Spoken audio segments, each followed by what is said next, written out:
gun control myths, how politicians, the media, and botched quote unquote studies, because you always see those, have twisted the facts on gun control. Learn the actual facts that debunk them. And my friend Andy Pollack has written the foreword of this. And my friend John Lott, who you also find at crimeresearch.org, joins us with that book cover right there. So beautiful in the background. John, good to see you. Great to talk to you, Dana. Of course. So I want to get into your book and I want to talk about your book, but I got to pick your brain about what you think as gun control used to kind of be, at least with talking points, it seemed like it was always kind of a winning issue for Democrats, but I don't think it is anymore. How long do you think that's going to last? And because obviously we're still going to have to fight this fight, but for 2020 at least? Yeah, I think this is the most important election ever in terms of people's ability to privately own guns. And I think a lot of it has to do with who's going to control the Senate and whether the Democrats are going to get rid of the filibuster. If you believe Biden and Kamala Harris and Chuck Schumer, they're seriously talking about eliminating the filibuster. And to a lot of people, that may seem like arcane Senate rules that are there. But right now, you have to really have 60 votes in order to pass anything through the Senate, which, since nobody's at 60 votes, that means you have to have bipartisan support. If they change it so that you just need a simple majority in order to get things through, and the Democrats, if they control both the House and the Senate, they're going to be able to get all sorts of legislation. It's just going to zip right through there. And if you look at the betting odds right now, it looks like Democratic control is a pretty likely outcome, more likely than not. And here's the thing. There's so many threats that are there. It's just not, if you read through the Democratic National Convention platform that they just had, where they had everything from licensing guns to these red flag laws to banning many types of semi-automatic guns and a long list of other things that they wanted to go and do. That's just going to make it very costly for law-abiding citizens to own guns. It's what's going to happen with the courts.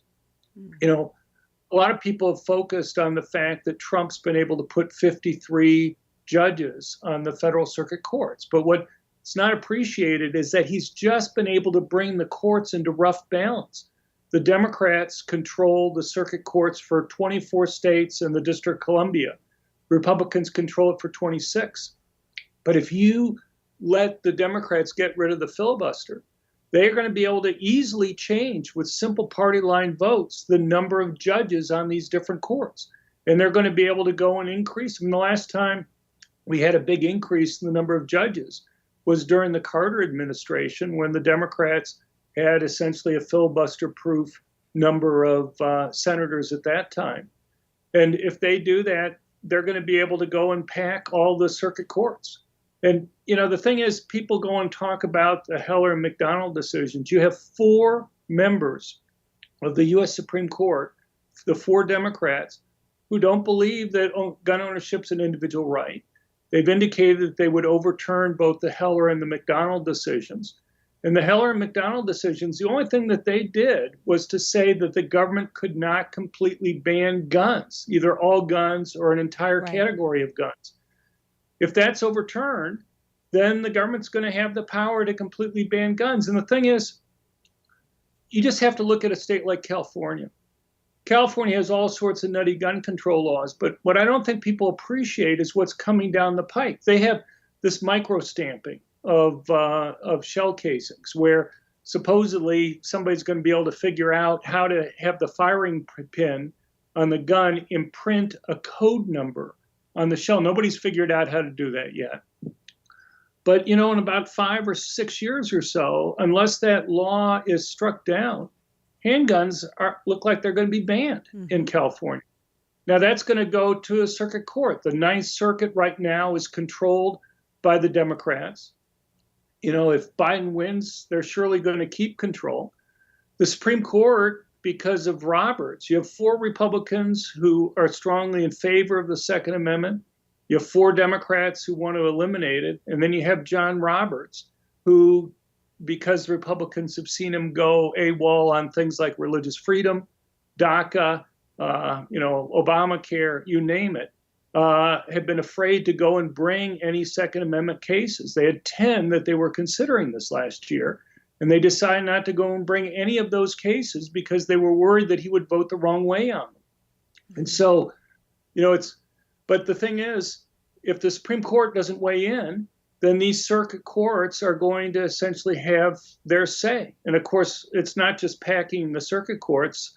There's a possibility they could even try to go and add another judge or two to the Supreme Court. And on straight party line votes, they could do that. Right.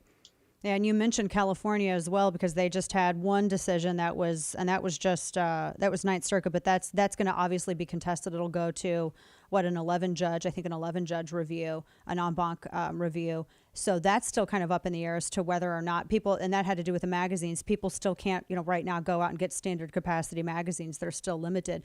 But you bring up a really good point about the legislative filibuster that I don't think enough people are realizing, especially as it relates to Second Amendment issues, because, and correct me if I'm wrong with this, if you have a Democrat-run Senate and Democrats maintain control of the House, they're able to reduce and do away with filibuster.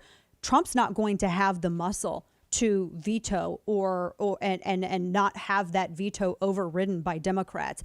And for anyone who thinks that Biden and others, if you had even if Biden has coattails that drag a number of Democrats across, if people think that Democrats are not immediately going to go for semi-automatic rifles to start with, and then I think everything else after that, I think that's naivety. I really do. I think that they're being incredibly naive about that. Your thought?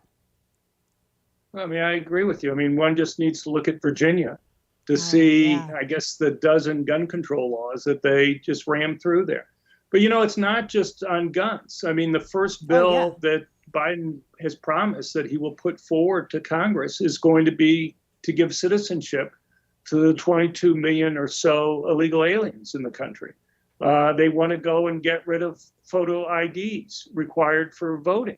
They want to go and mandate other rules such as mail-in ballots in different places. I mean, one just needs to read the Democratic platform to go and see the things that they're promising that they're going to do.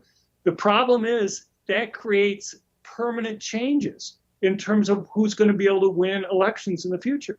They've also promised to go and give statehood to Puerto Rico and D.C. That's 4 more Democratic senators. They're going to be there. And that's going to make it harder. I mean, who knows with the Constitution, because it seems pretty clear that they shouldn't be able to give statehood to D.C. Right. But if you unpack the courts there, they're going to be able to get their judges there to make, interpretations of however they want to on those types of issues. Yeah. And they'll make it hard for Republicans to ever get back in control. People say, well, in 4 years we'll fix it if Biden wins. But you may have a very different country. The current Republican Party, as it's constituted, may not be able to win elections under the new rules. If you have ballot harvesting, if they were to go and adopt the types of rules that you have in California and other states and have that across the country, get rid of photo IDs, give illegal alien citizenship, it's going to affect not just directly the types of gun laws that are going to be there, but it's going to have a long-term impact on who's going to control the country. There's a lot of issues that folks need to consider with this election. I want to talk about your book here really quick as we have a little bit of time left. Gun Control Myths, and our mutual friend Andy Pollack has the foreword to this. And you also get into defensive uses of guns, which is never, ever, ever discussed at all whatsoever whenever anyone talks about fatalities due to criminally possessed and criminally used firearms in the hands of repeat offenders. But talk to me about this, because I love that you put a special emphasis on the quote unquote studies that are always seeming to come from these organizations that are either Bloomberg funded or Brady funded. And they put them through these, what are supposed to appear as though they're bipartisan think tanks, and they come out with these studies and the media takes them seriously, and that actually is used to drive legislation. But they're not accurate. They're not based in truth, and they're incredibly partisan, but yet media entities that republish them never actually disclose this to anyone. I love that this is a focus of this book. Well, thanks. Yeah, I mean, I guess few people appreciate the hundreds of millions of dollars that Bloomberg spends on research. I think Bloomberg, unfortunately, is a very smart guy. He realizes that You just can't have the gun control debate in terms of kind of the purely political stuff that they've done in the past. He wants to go and fundamentally change people's views on guns. And he knows that he's a very sympathetic media out there. And if they produce studies, the media will just go and report, that guns are bad over and over again. Mm-hmm. And he hopes that he can go and change people's perceptions about it if they constantly hear that there's a new study that's out that goes and shows guns are bad in some way. Yeah. It's,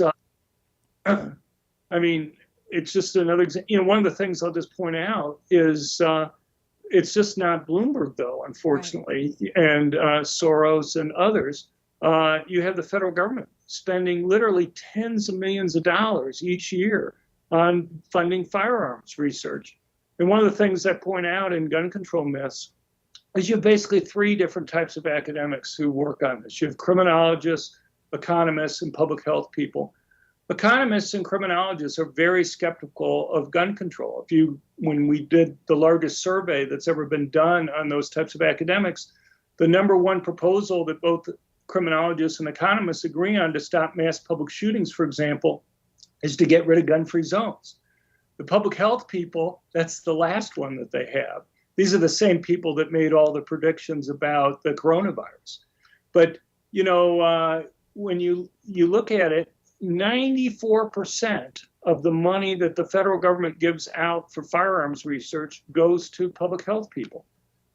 And, it's not coincidence that you have these Democratic candidates going around and saying, well, we believe in public health research, because they know where the different types of academics are going to come out on these issues, and they want to go and funnel the government money to those that are going to come out strongly in favor of more gun control. Right.